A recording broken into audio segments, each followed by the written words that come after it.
নাম দিয়ে তো আসলে কোনো কিছু না, দিন শেষে ভালো ক্রিকেট খেলাটা ইম্পর্টেন্ট। ভালো লাগছে, কন্ট্রিবিউট করতে পেরেছে। আমার মনে হয় যে আমার জন্য দরকার ছিল। 6 ম্যাচে 5 জয়, প্রথম ম্যাচে হারের পর টানা 5 জয়। আবাহনী কি এই কারণেই আবাহনী কিনা? অবশ্যই আমার মনে হয় যেভাবে আমরা লাস্ট কয়েক বছর ধরে পারফর্ম করছি, এই টিমটা অনেক বড় টিম এবং আমার মনে হয় যে রেজাল্ট ওয়াইজ যদি আপনি দেখেন আমরা সবসময় ভালো ক্রিকেট খেলি। সো প্রথম ম্যাচ হারার পরেও আমাদের বিশ্বাস ছিল যে না, এই টিমটা ঘুরে দাঁড়াবে এবং আমরা লাস্ট কয়েকটা ম্যাচ ভালো ক্রিকেট খেলছি। আপনি রান পাচ্ছিলেন না এবং গুরুত্বপূর্ণ ম্যাচে সেঞ্চুরি করলেন, নিজেকে কতখানি মোটিভেটেড লাগছে এখন? না, ভালো লাগছে, কন্ট্রিবিউট করতে পেরেছে। আমার মনে হয় যে এটা আমার জন্য দরকার ছিল।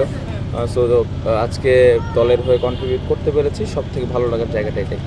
আর একটা ব্যাপার, 5-6 রাউন্ড চলছে ডিপিএলের, কিন্তু ওইভাবে সিলেক্টরদের ডিপিএলটায় দেখতে দেখা যায়নি। সাধারণত যেটা আমরা দেখতাম যে সিলেক্টররা ম্যাচ দেখতে আসেন প্রতি মৌসুমে, এবার এখন আমরা দেখিনি।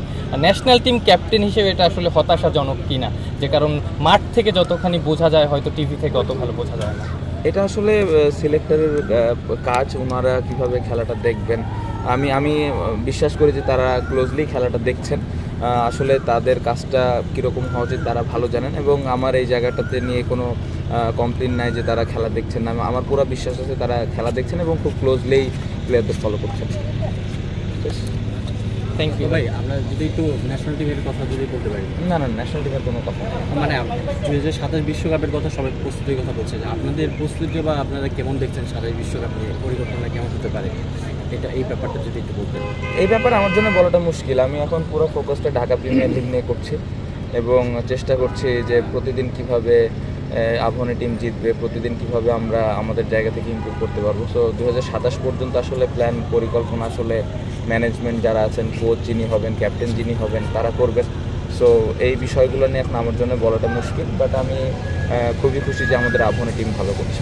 শান্ত ভাই, এই যে একটু আগে যে পিয়াল যে কথাটা বললো যে হচ্ছে আবাহনী কিনে হচ্ছে অনেক চেঞ্জ এসেছে এবারের টিমে। চেঞ্জের পরে হচ্ছে এখন পর্যন্ত Abahani table topper, 5th round 6th রাউন্ডও শেষ হলো। তো বিষয়টা কি আবাহনীর নামের কারণেই কি প্লেয়াররা একটা বেশি বাড়তি মোটিভেশন পায় কিনা মাঠে নামার আগে?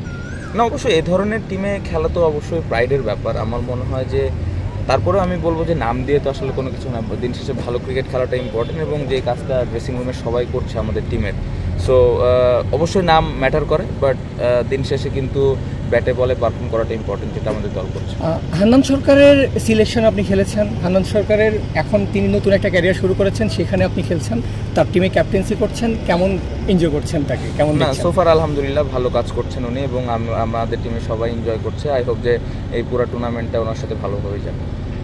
এটা আসলে সিলেক্টরের কাজ, ওনারা কিভাবে খেলাটা দেখবেন। আমি বিশ্বাস করি যে তারা ক্লোজলি খেলাটা দেখছেন। আসলে তাদের কাজটা কীরকম হওয়া উচিত তারা ভালো জানেন এবং আমার এই জায়গাটাতে নিয়ে কোনো কমপ্লেন নাই যে তারা খেলা দেখছেন না। আমার পুরো বিশ্বাস আছে তারা খেলা দেখছেন এবং খুব ক্লোজলি প্লেয়ারদের ফলো করছেন।